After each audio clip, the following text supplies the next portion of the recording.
la République des copains et de la France start-up. Est-ce que vous connaissez les cabinets de conseil? Monsieur Véran a, dans un passé récent, fait l'éloge de ces cabinets de conseil. Ce sont des gens, vous savez, à qui, en gros, ils vous empruntent votre montre pour vous donner l'heure, qui font doublon avec l'administration. Les dépenses de l'État pour ces cabinets de conseil ont été multipliées par 2 pendant le quinquennat, pour 1 milliard. C'est plus que le budget de la jeunesse et de la vie associative, d'accord? Et l'homme qui se chargeait des contrats pour l'État, avec McKinsey, est un ami personnel de M. Macron qui l'a aidé dans sa campagne et qui a menti devant une commission d'enquête au Parlement, puisqu'on découvre désormais que ce cabinet n'a pas payé d'impôts. Avec ces cabinets de conseil, le contribuable se fait plumer 3 fois, Laurent Ruquier. La première fois avec des factures qui coûtent des millions pour ces conseils, parce que ces gens ne payent pas d'impôts en France. Troisième, parce que leurs conseils contribuent souvent à diminuer la protection sociale. Mais vous saluez tout le monde, sauf quand c'est dans le privé, que les gens sont compétents, on se sert des compétences.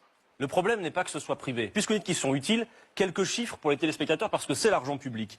Le cabinet Boston Consulting a été payé par l'État 558 900 € pour l'organisation d'une convention des managers de l'État qui n'a jamais eu lieu. Autre exemple, McKinsey, près d'1 demi-million d'euros, 496 000 € pour une prospective sur le métier d'enseignant qui n'a donné absolument rien du tout. 4 millions d'euros à McKinsey pour adapter l'administration à la baisse des APL. Ça veut dire que les contribuables français payent ces cabinets de conseil privés américains qui ne payent pas d'impôts en France pour qu'on puisse aider, par exemple, à gérer la baisse des APL. Vous ne pouvez pas laisser imaginer, vous voyez, c'est ça.